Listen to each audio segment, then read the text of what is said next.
Day 408 Sex Worker Child Trafficking Philippines. Child sex trafficking in the Philippines, non-governmental organizations and government agencies estimate that in the Philippines alone, 60,000 to 100,000 children are trafficked annually through both cross-border and internal trafficking, and most of these are girls to be sexually exploited. The victims are predominantly girls between 14 and 17 years old who come from the more impoverished parts of the country.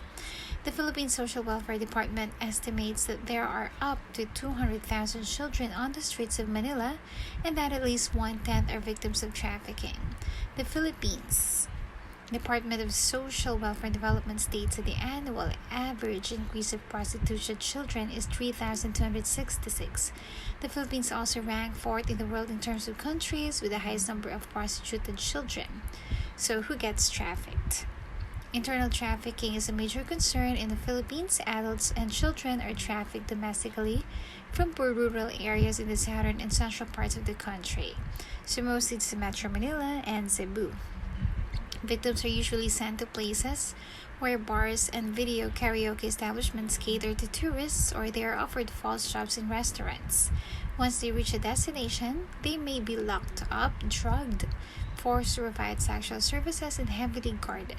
Children trafficked for labor purposes are also reported to be sexually abused by their employers. For children trafficked abroad, Malaysia and Japan are the primary receiving countries.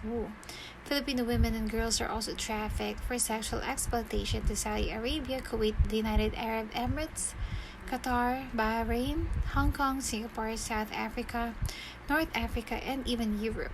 The Philippines is also a transit point of trafficking victims from the People's Republic of China.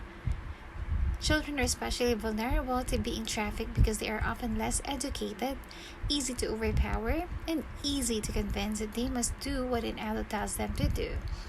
Children may also be in a position where they believe they must help to support their families and may be sold or sent abroad by family members to do so.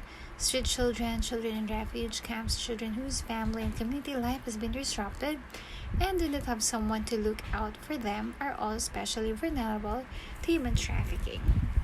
So those are for the children in Manila, Cebu, who are being trafficked.